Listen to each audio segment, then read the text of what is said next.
સુરત જિલ્લામાંથી પસાર થતા નેશનલ હાઈવે 48 પર એક ગમખ્વાર અને ભયાનક માર્ગ અકસ્માત સર્જાયો હોવાના સમાચાર સામે આવ્યા છે।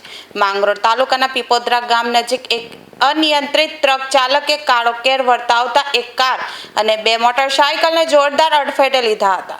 હાઈવે પરથી પસાર થઈ રહેલી એક બેકાબુ ટ્રકના ચાલકે સ્ટીયરિંગ પરથી કાબુ ગુમાવતા આગળ જઈ રહેલા વાહનો પર ટ્રક ચડાવી દીધી હતી। ટ્રક એક પછી એક એમ બે બાઇક અને એક કારને જોરદાર ટક્કર મારીને કચડી નાખ્યા હતા।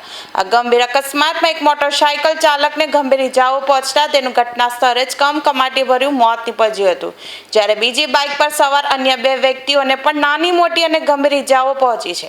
અકસ્માત એટલો જોરદાર હતો કે બાઇકના કૂચે ઉડી ગયા હતા, પરંતુ સદનસીબે કાર ચાલકનો આબાદ બચાવ થયો હતો અને તેઓ સુરક્ષિત બહાર આવી ગયા હતા। અકસ્માતને પગલે હાઈવે પર લોકોના ટોળે ઉમટી પડ્યા હતા અને થોડી વાર માટે ટ્રાફિક જામની સ્થિતિ સર્જાઈ હતી। ઘટનાની જાણ થતાં જ સ્થાનિક ટ્રાફિક પોલીસનો કાફલો તાત્કાલિક ઘટના સ્થળ પર દોડી આવ્યો હતો। પોલીસે ઇજાગ્રસ્તોને સારવાર અર્થે હોસ્પિટલ ખસેડ્યા છે અને મૃતદેહને પીએમ અર્થે મોકલી સીસીટીવી ફૂટેજના આધારે ટ્રક ચાલક વિરુદ્ધ કાયદેસરની કાર્યવાહી શરૂ કરી છે।